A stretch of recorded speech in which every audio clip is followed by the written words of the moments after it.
Innal hamdalillah nahmaduhu wa nasta'inuhu wa nastaghfiruh wa na'udzu billahi min shururi anfusina wa min sayyiati a'malina may yahdihillahu fala mudilla lahu wa may yudlil fala hadiya lahu. Asyhadu an la ilaha illallah wahdahu la syarika lah wa asyhadu anna Muhammadan abduhu wa rasuluh alladzi la nabiyya ba'dah.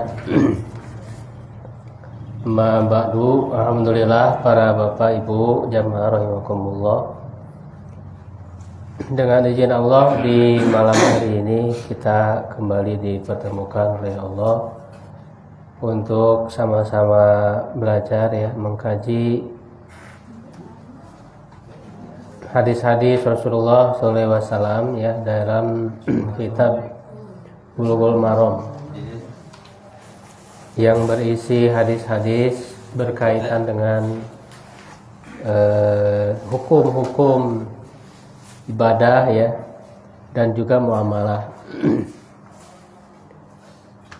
Jadi agar kita kembali mempelajari ya supaya ibadah kita lebih bernilai ya, lebih kita usahakan mengikuti tuntunan Rasulullah SAW.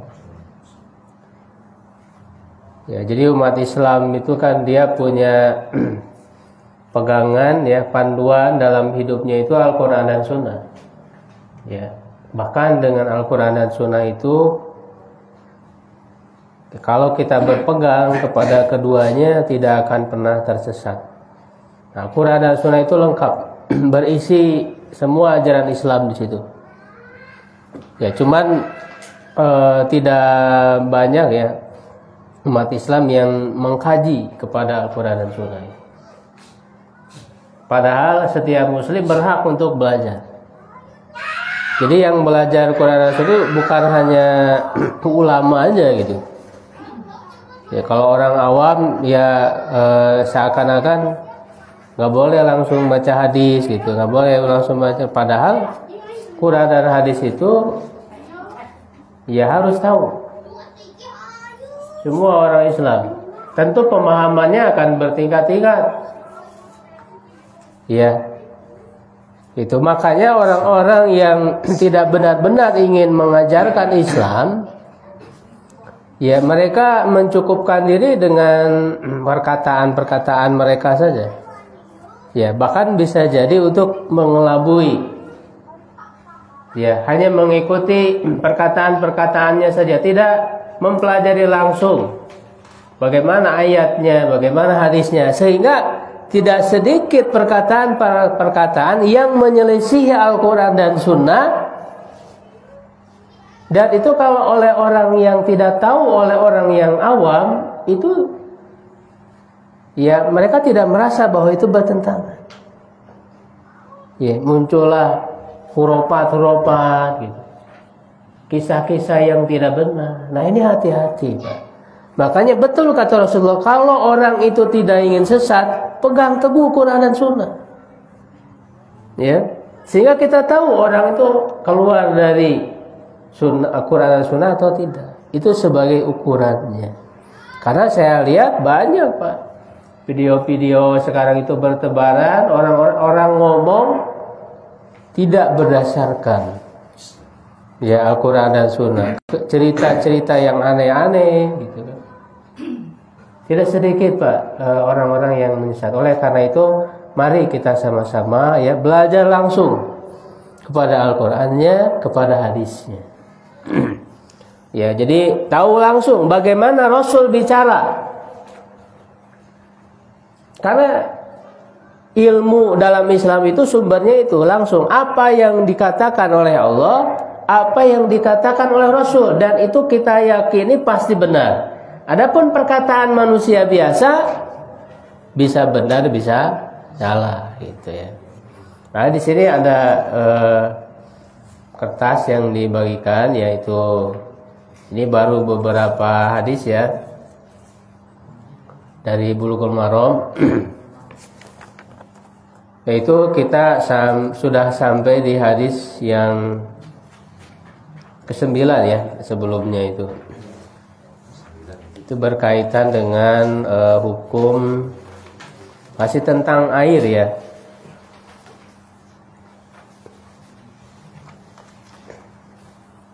Jadi ini pembahasan besarnya adalah bagaimana kita memperbaiki sholat. Di memperbaiki sholat, ya paling awal tentu adalah toharoh dulu, bersuci, bersih ya, bersuci. Ya, bersuci itu ada dua ya, secara fisik. Karena ada juga secara batin ya, bersuci mensucikan hati gitu ya, diri kita dari syirik, membersihkan dari dosa, itu bersuci secara batin. Mensucikan jiwa.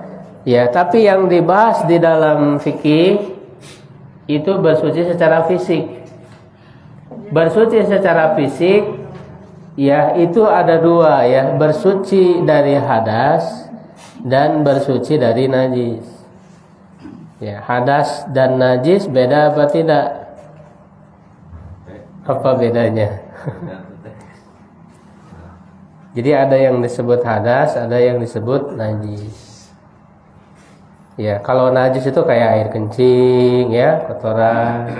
Najis yang harus dihilangkan, yang harus kita bersihkan baik dari badan, dari pakaian dan tempat sholat. Itu najis. Kalau hadas itu enggak terlihat. Ya, hadas itu tidak terlihat. Ada hadas kecil dan ada hadas besar. Hadas kecil apa? Cara menghilangkan hadas kecil dengan cara wudu. Jadi wudu itu menghilangkan hadas kecil. Hadasnya ya kelihatan apa tidak? Nggak kelihatan. Hadasnya siga kumaha kan teka tinggal gitu. Ya, gitu. Tapi kalau seseorang itu berhadas, ya dia tidak boleh melaksanakan sholat. Sehingga syarat yang paling pertama orang sah sholatnya adalah bersuci, yaitu suci dari najis dan suci dari hadas. Ya, dari hadas kecil dengan cara wudu dan hadas besar dengan cara mandi. Gitu. Ya. Nah, yang namanya bersuci itu alat yang paling utamanya adalah air, cai, Pak, ya. Sehingga dibahas dulu di sini tentang hukum mana air yang boleh digunakan untuk bersuci, mana yang tidak boleh. Secara asal air itu Allah Subhanahu Wa Taala menurunkannya suci dan mensucikan, bisa digunakan dimanapun dia berada. Ya, mau di sumur ya, mau di sungai, bahkan air laut pun sama, itu suci. Walaupun kan asinnya beda, tapi bisa Pak dipakai untuk bersuci. Ya. Nah, ada air yang najis. Nah, kalau air yang najis itu yang terkontaminasi oleh sesuatu yang najis, dicampuri ya oleh sesuatu yang apa saja yang najis ya, kayak air kencing, kotoran manusia gitu ya, darah haid ya atau darah nifas, itu disepakati kenajisannya. Ya, ada juga yang menyebut bangkai juga. Ya. Nah, jadi kalau air itu berubah, nah apa yang berubahnya? Salah satu dari 3 sifat, yaitu ya warnanya, aromanya dan rasa. Ya, pilih bandai di rasaan, di cobian ya enggak. Ya, tapi salah satunya dengan aroma itu udah. Jadi kalau misalnya ada air, aromanya udah aroma najis. Misalnya aroma air kencing, oh itu berarti udah najis. Tidak boleh digunakan untuk bersuci. Gitu. Ya. Jadi ukurannya itu adalah berubah atau tidak. Kalau tidak berubah, misalnya termasuki hanya setetes misalnya, masuk ke situ, tapi kan sedikit. Jadi airnya itu tidak berubah, balik warnanya, aromanya tetap, ya, tidak terkontaminasi oleh aroma najis, ya, maka air itu masih bisa, walaupun dimasuki oleh najis. Ya, jadi patokannya bukan dimasuki atau tidak, tapi berubah atau tidak air itu oleh najis. Karena Rasul juga kan pernah ditanya ya tentang ada namanya sumur di zaman Nabi, ya disebutnya sumur Budoah. Ya, jadi sahabat bertanya bagaimana hukum bersuci dari sumur Budoah yang ke situ ada kotoran masuk. Ya, bahkan mohon maaf bekas haid wanita masuk ke situ. Kain ya, kalau dulu kan pakai kain mungkin ya. Ya, jadi kata Rasul dia suci, masih bisa mensucikan. Kenapa Rasul menghukumi air sumur itu suci walaupun sudah dimasuki? Ya, karena tadi air tersebut tidak dirubah, tidak terkontaminasi air tersebut. Jadi patokannya air itu berubah atau tidak udah. Misalnya ya ember ya di kamar mandi, kan kadang-kadang orang pada kencing kan di kamar mandi, kita nggak tahu si air kencingnya itu masuk ke ember itu atau tidak kan gitu. Hah? Ya gitu. Nah jadi sebetulnya patokannya gampang tadi, dilihat saja, dihirup aromanya, apakah berubah nggak aroma air itu, atau warnanya apalagi berubah jadi warna najis atau tidak. Patokannya itu walaupun dimasuki oleh najis. Karena kalau tidak dengan patokan seperti itu nanti sulit. Ya, apalagi kan tidak tahu orang kencing gitu kan bisa ngeceret gitu ya. Ke air itu kan masuk. Akhirnya ragu-ragu, was-was gitu kan. Ya, dan Islam ini memudahkan, agama yang memudahkan, tidak perlu mempersulit. Ya, bahkan kan ketika ada air yang kotor pun ya ketika saring gitu, jadi bersih, yaitu kembali bersih, bisa digunakan. Ya. Bahkan, nah itu yang kedua air najis. Nah ada juga air yang tidak najis, tapi tidak bisa dipakai untuk bersuci. Yaitu air yang sudah berubah zatnya, ya dirubah oleh sesuatu yang bukan najis. Ya, misalnya ya air cair kopi, Pak. Cair susu gitu ya. Jadi nyeduh kopi ya banyak, misalnya lebar daripada dipijen dipakai wudhu, boleh apa tidak? Nggak boleh.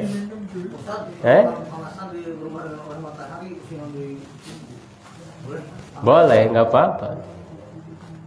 Ya nggak apa-apa. Ya, memang dulu ada pendapat ya dari Imam Syafi'i mengatakan air yang terkena sengatan matahari yaitu dihukuminya makruh, tidak haram, artinya masih boleh. Itu pun sebetulnya tidak secara mutlak, yaitu di daerah yang sangat panas. Ya di Indonesia makan biasa gitu panas. Nah, jadi di Timur Tengah gitu ya, tempat daerah-daerah harus sangat panas di padang pasir. Ya, dan juga alasannya karena khawatir bisa menyebabkan penyakit kusta. Ya, jadi itu dimakruhkan. Tetapi oleh para ulama berikutnya ya seperti Imam Nawawi, beliau juga mengikut ya ke mazhab Syafi'i juga, tetapi beliau sendiri memilih tidak makruh karena memang hadisnya lemah, hadis yang digunakannya lemah, dhaif. Ya, kemudian juga sebetulnya secara kedokteran juga tidak menyebabkan penyakit kusta. Apalagi di negeri kita kan bukan negeri yang panas. Jadi kalau air terkena sengatan matahari nggak masalah untuk dipakai berwudu. Enggak masalah.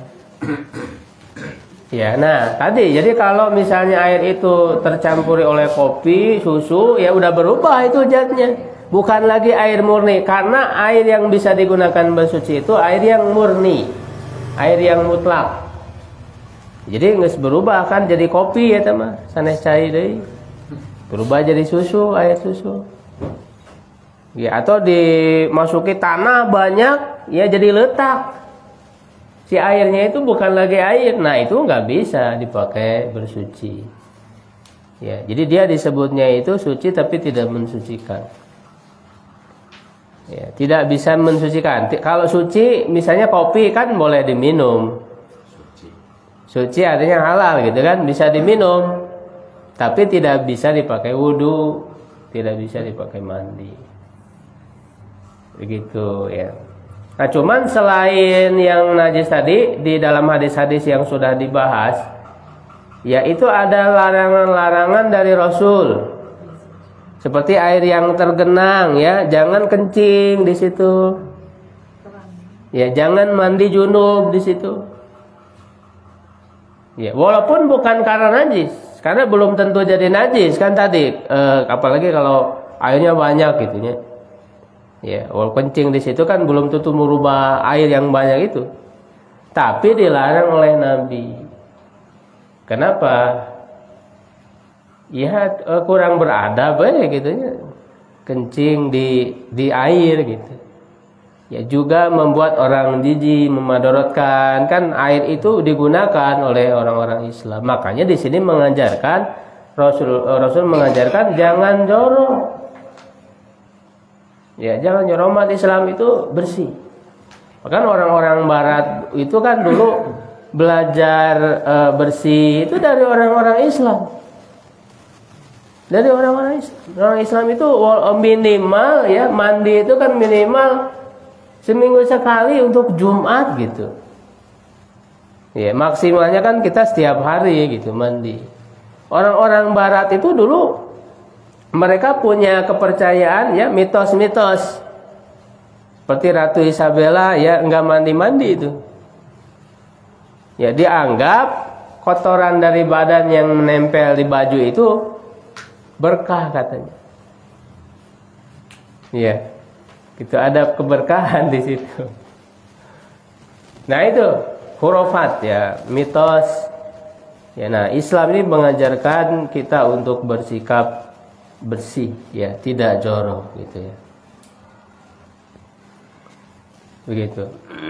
Nah, kemudian ini di hadis yang ke-10 itu diriwayatkan dari Abu Hurairah radhiyallahu anhu, dia berkata ya, qala Rasulullah sallallahu alaihi wasallam. Rasulullah SAW bersabda ya, nomor 10 Pak, katinggal nomor 10, nomornya benten ya.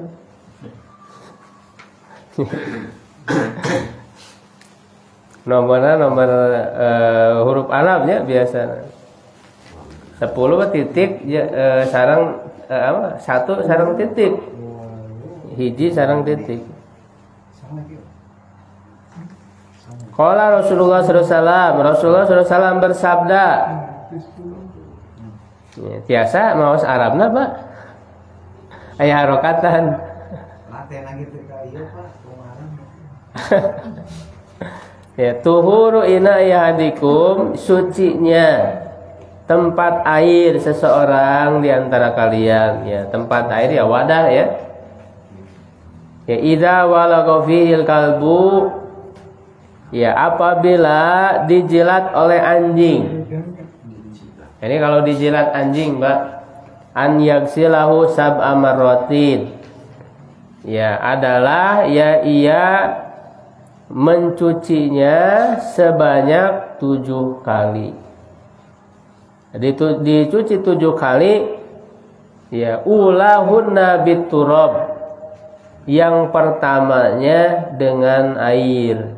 Apa dengan tanah, maaf, dengan debu ya atau tanah. Nah, hadis ini diriwayatkan oleh Imam Muslim. Ya, dalam riwayat lain disebutkan hendaklah ia membuang air itu. Menurut riwayat Tirmidzi yang terakhir atau yang pertama dicampur dengan tanah. Ya, tapi yang lebih kuat yang pertamanya, ya. Jadi 7 kali, yang pertamanya pakai tanah dulu. Untuk mencuci wadah yang terkena jilatan anjing. Ya, ini jelas ya, hadisnya jelas. sahih ya, bahkan ada di kitab Sahih Muslim. Jadi hadis sahih itu yang sudah disepakati, yang pertama Sahih Bukhari ya, yang kedua Sahih Muslim. Jadi kalau hadis ada di kitab Sahih Bukhari dan Sahih Muslim sudah disepakati diterima, nggak diragukan lagi gitu ya. Jadi benar ini dari nabinya itu benar, tidak diragukan, Mbak. Ya. Begitu. Jadi ini berkenaan dengan wadah yang terkena jilatan anjing. Ya, cara mencucinya dengan 7 kali. Yang pertama kali pakai tanah dulu. Pakai tanah ya, setelah itu pakai air, nah, bahkan tidak cukup sekali 2 kali, ya, tapi 7 kali. Ya, airnya 7 kali disiram gitu. 7 kali disiram. Nah, siraman pertama itu dengan tanah. Jadi air dicampur dengan tanah yang pertama itu. Ya. Nah, seperti itu, Pak, ajaran Nabi. Ya. Nah, ini jelas ya, perintah Nabi ya, jelas. Cuma nanti para ulama itu berbeda pendapatnya, apakah menunjukkan bahwa jilatan anjing itu najis atau tidak gitu. Ada sebagian ulama yang menyebutnya najis jilatan anjing. Ya, ada juga ulama yang mengatakan bukan karena najisnya, ini kan perintah Nabi aja gitu. Ya, bukan karena najisnya, ada ya, ini perbedaan pendapat. Cuman yang jelas prakteknya ya sama. Ketika dijilat oleh anjing kita cuci 7 kali. Yang pertama dengan tanah. Itu nggak ada perbedaan. Yang jadi perbedaan itu apakah dia itu kategorinya najis atau tidak, terlepas najis atau tidak, perintah Nabi-nya seperti itu. Gitu. Ya, ternyata kan hadis-hadis Nabi itu kalau digali hikmahnya, apalagi berdasarkan ilmu pengetahuan yang berkembang, ya, itu ada hikmahnya. Karena ternyata belakangan diteliti dari liur anjing itu mengandung racun, Mbak. Ya kan? Ada penyakit gitu, mengandung racun, yang racun itu tidak bisa hilang, ya, kecuali dengan tanah. Nah, ente ku sabun we atuh gitu kan. Nah, ternyata Rasul kan dibimbing oleh wahyu. Jadi si racun itu tidak bisa hilang kecuali dengan tanah. Ku sabun wae mau hilang gitu.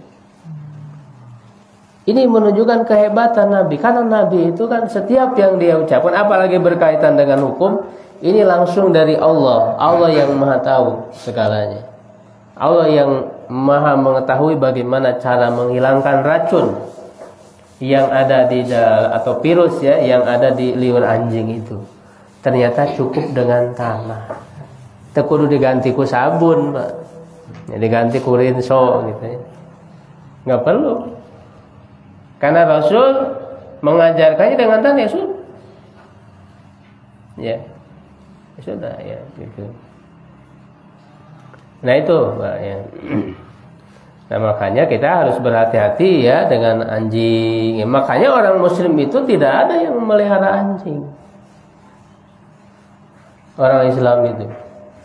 Karena tadi yang pertama kita disuruh untuk mencuci itu, menurut sebagian ulama itu najis. Bahkan ada juga yang berpendapat bukan hanya liurnya, ya, tapi semua ya, semua badannya najis. Ada yang berkesimpulan seperti itu. Artinya kita harus berhati-hati gitu. Jangan sering berbau dengan anjing. Ya, dan ada juga hadis yang lain yang menyebutkan, ya, kalau di rumah itu ada anjing, itu tidak akan masuk malaikat ke dalam itu. Malaikat yang akan mendoakan, ya, tidak akan masuk. Makanya orang Muslim itu, ya, yang benar keislamannya nggak ada yang ngingu anjing gitu ya, yang memelihara anjing, nggak ada. Begitu. Ya, makanya aneh kalau ada orang muslim, kecuali kalau anjing untuk apa? Menjaga. Nah, itu kan bukan di dalam rumah, dia di luar, dibuatkan rumah sendiri gitu. Bukan di dalam rumah yang berbaur dengan kita. Kalau di luar silakan. Untuk ada kebutuhan, ketika ada kebutuhan untuk menjaga-jaga atau untuk apa? Ya. Anjing pelacak misalnya, ya itu silakan kalau memang ada kebutuhan, tapi bukan untuk berbaur ya di rumah itu. Karena tadi selain ada perintah najis, karena repot juga kalau ya sering kena harus nyuci ya, pakai tanah 7 kali. Ya, dengan air 7 kali. Ya. Begitu. Nah, kemudian yang hadis berikutnya 11. Nah, ini mah tentang kucing, Mbak. Kalau yang tadi anjing. Dari Abi Qatadah bahwa Rasulullah SAW bersabda fil hirroh, tentang kucing. Nah, kalau kucing innaha laisat binajasin, dia bukan termasuk najis. Innaha minat tawafin alaikum, dia termasuk binatang ya yang tawaf. Nah, tawaf tuh ya berkeliaran, berkeliling bersama, artinya berbaur. Nah, ini kalau kucing boleh berbaur karena dia bukan najis gitu. Kecuali kalau memang kita lihat di mulutnya lagi ada najis, ya itu juga kita harus menghindari ya. Kotorannya najis ya.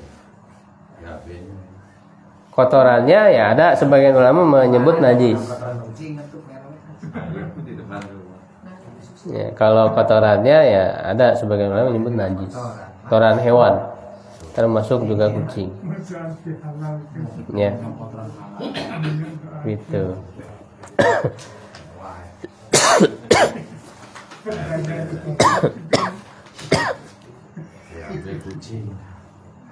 Insya Allah gampang lah dipahami ya, Mbak. Jadi bisa cepat belajarnya, bisa tamatnya kitab Bulughul Maram. Hadis ke-12 dan Anas bin Malik, qala ya, dari Anas bin Malik dia berkata, Ja'rabiyun, datang seorang Arab gunung, fabala fi taifatil masjid, lalu dia kencing di salah satu penjuru masjid. Nah, ini kaitannya hukum tentang air kencing. Jadi di zaman Nabi ada orang Arab gunung. Arab gunung itu Arab pedalaman, Arab Baduy. Nah, Arab Baduy itu biasanya dia kurang adab gitu. Jadi nggak ngerti gitu tata krama dan sebagainya. Datang ke masjid Nabi, ke Masjid Nabawi, tiba-tiba kencing di masjid, di salah satu sudut masjid gitu. Ya. Nah, ini tapi Rasulullah sangat lemah lembut kepada umatnya, bagaimana beliau mengajarkan mereka ya. Fajajarahun nas, lalu orang-orang menghardiknya. Para sahabat yang lain itu marah gitu kepada orang tersebut, bahkan hampir mau memukulnya. Ya, tapi Rasul melarang mereka. Fanahahumun Nabi sallallahu alaihi wasallam. Rasul melarang mereka, jangan, biarkan. Jadi kata Rasul, biarkan dulu, dia suruh selesai dulu kencingnya. Kalau lagi kencing nanti didatangi, dah jadi kemana-mana kencing. Biarkan dulu, dia bereskan dulu kencing. Ya, gitu. Nah, falamma qada baulahu, ketika selesai kencingnya, amaron Nabi bidanu biminma. Rasul memerintahkan untuk membawa 1 ember air, fauhriqa ilai alai, lalu disiram. Kencingnya disiram oleh ember air itu. Ya, nah dengan sikap yang lemah lembut itu, seorang Arab Baduy itu, ya dia menerima apa yang diajarkan oleh Nabi. Kata Nabi, masjid ini adalah tempat untuk sholat, untuk zikir, baca Quran. Jadi bukan tempat untuk kencing. Makanya dia orang Arab Baduy ini menerima gitu. Ya. Bahkan dia berdoa, ya Allah rahmatilah aku dan dia, jangan rahmati yang lain. kata orang Arab Baduy itu. Ya, saking dia sangat senang kepada Nabi, dengan sikap Nabi yang lemah lembut itu. Sedangkan para sahabat yang lain kan tadi kasar gitu kan.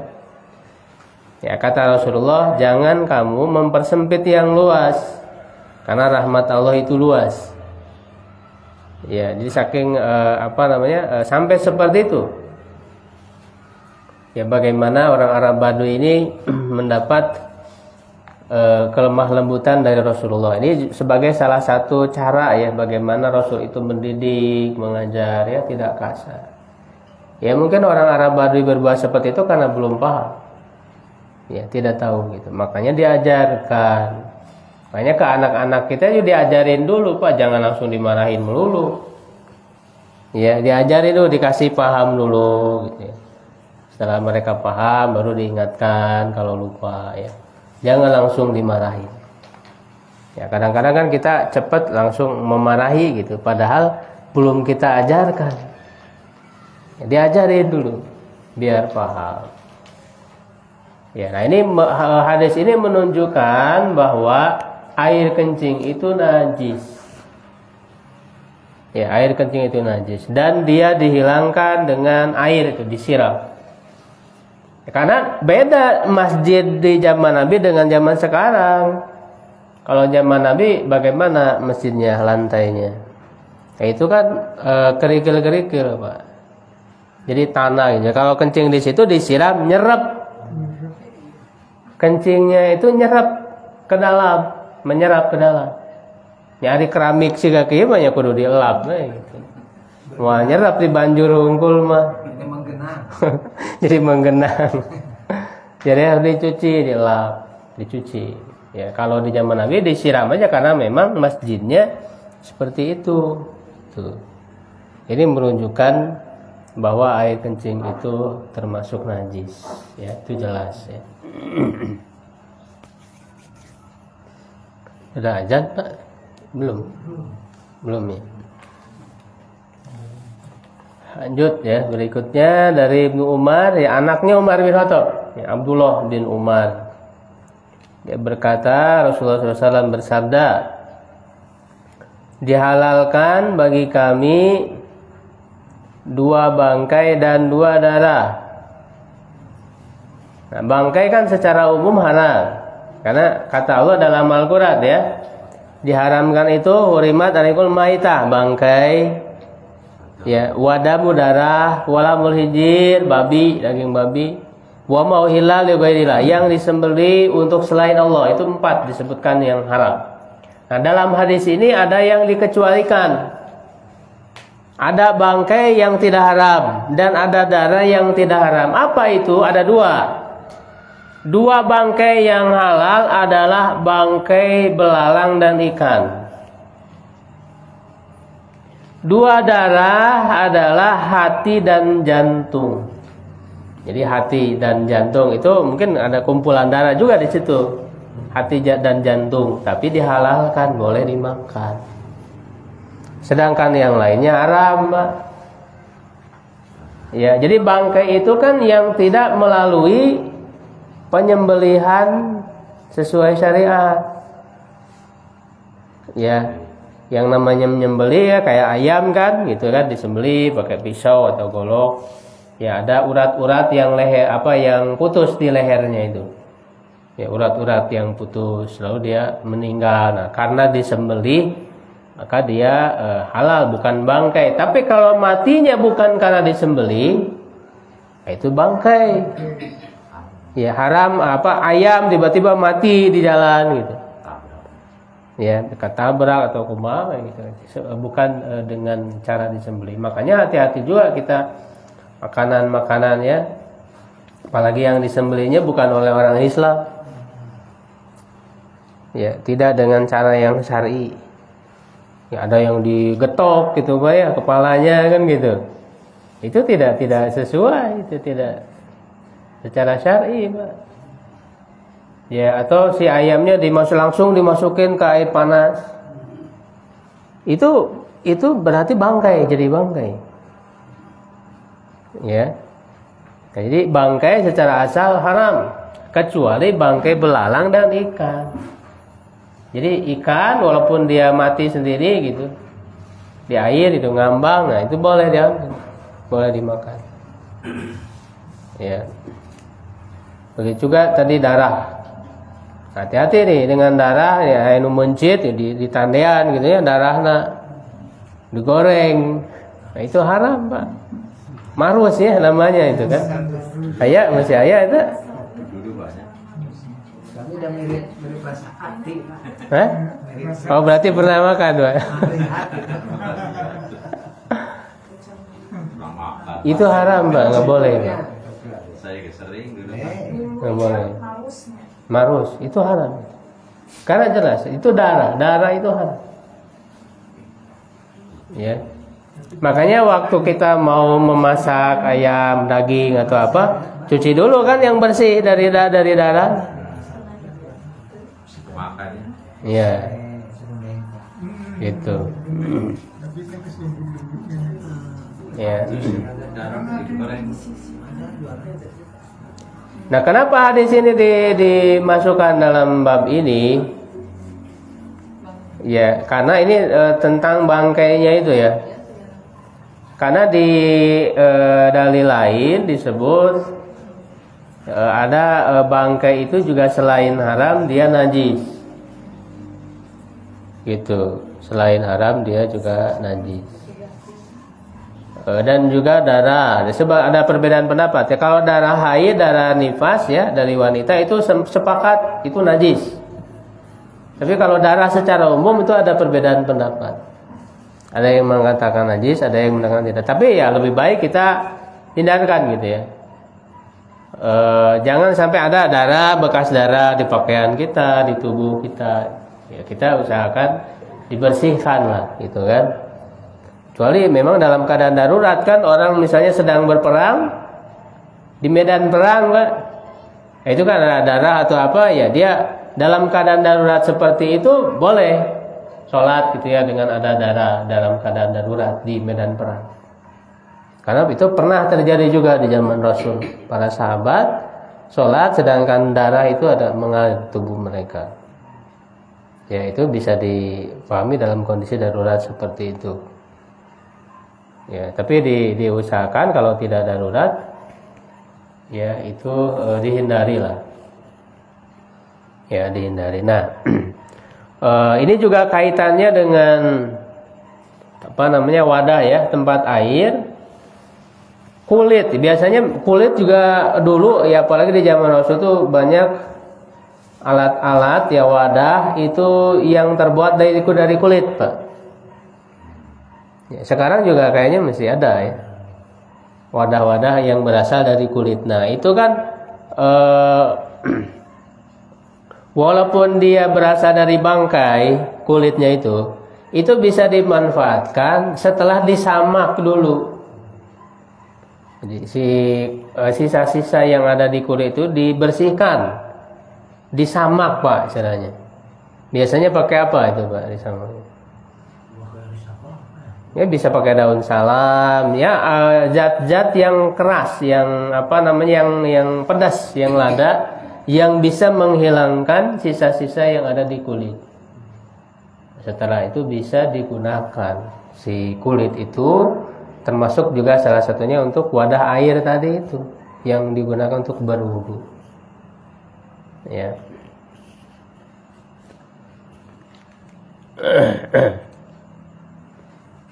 Belum azan Pak? Belum ya? Setengah 8? Ya, berikutnya apabila ini hadis dari Abu Hurairah lagi nomor 14. Ya, apabila lalat masuk ke minuman salah seorang dari kalian, ya maka tenggelamkan, benamkan seluruhnya. Ya, kemudian cabut ya, angkat. Kenapa? Karena kata Rasul di salah satu sayap lalat itu ada penyakit Ya, dan di sayap sebelahnya ada obatnya. Gitu. Ya. Nah, ini juga menunjukkan kemujizatan ya, karena memang ini berasal dari Allah. Tahu dari mana Rasul bahwa di salah satu sayap itu ada penyakit, salah satunya ada obatnya. Kan Rasul tidak melakukan penelitian, tidak melakukan riset gitu. Karena belum berkembang juga kan alat-alat riset dan sebagainya. Nah, itu menunjukkan ini betul-betul berasal dari Allah, wahyu dari Allah yang memberitahu. Ya. Jadi ketika lalat itu masuk ke air, itu biasanya satu sayapnya Pak yang dibenamkan. Ya, nah maka benamkanlah seluruhnya.